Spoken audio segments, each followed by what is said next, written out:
قائد اعظم محمد علی جناح کا شمار دنیا کے ان گنے چنے لیڈرز میں ہوتا ہے جن کی ذہانت، بصیرت اور حاضر جوابی ان کو ان کے دیگر ہم عصر لیڈران سے ممتاز کرتی ہے۔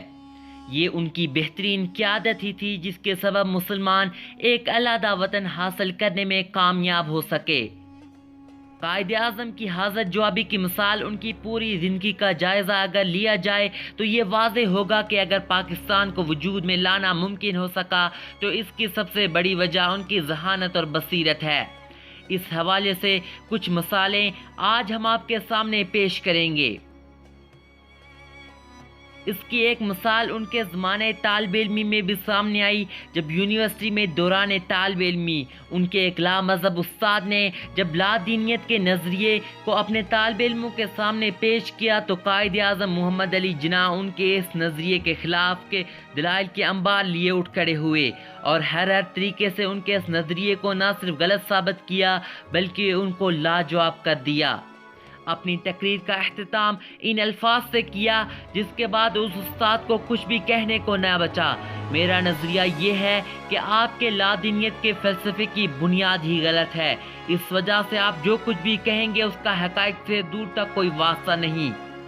اسی طرح کا دوسرا واقعہ بھی قائد اعظم کے زمانہ طالب علمی کے دوران ہی پیش آیا جب قائد اعظم لندن یونیورسٹی کے قانون کے شعبے میں زیر تعلیم تھے۔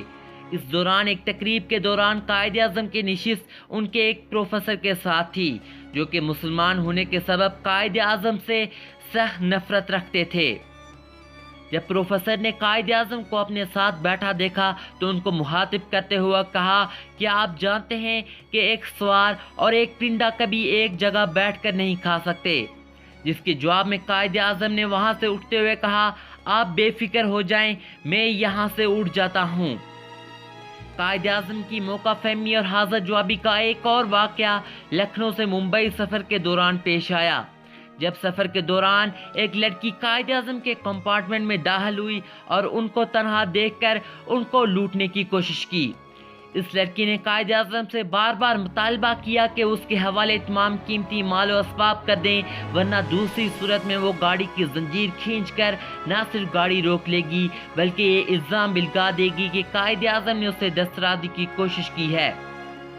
اس کے بار بار کہنے کے باوجود قائد اعظم ایسے بیٹھے رہے جیسے انہوں نے کچھ سنا ہی نہیں۔ جب بار بار کہنے پر لڑکی غضبناک ہونے لگی تو قائد اعظم نے اس کو اشارہ کیا کہ وہ سن نہیں سکتے، اس وجہ سے لڑکی جو کچھ بھی کہنا چاہتی ہے لکھ کر دے دے، جس کے بعد لڑکی نے اپنا مطالبہ اور دھمکی لکھ کر قائد اعظم کے حوالے کیا۔ قائد اعظم نے تحریری طور پر مطالبہ اور دھمکی پاتے ہی ٹرین کی زنجیر کھینچی اور لڑکی اور تحریر کو ریلوے حکام کے حوالے کر دیا۔ قائد اعظم کی زندگی کے ان واقعات سے اندازہ ہوتا ہے کہ ایک حقیقی لیڈر صرف سیاست کے میدان میں ہی نہیں بلکہ عام زندگی میں بھی ایک قابل اور بہترین انسان ہوتا ہے۔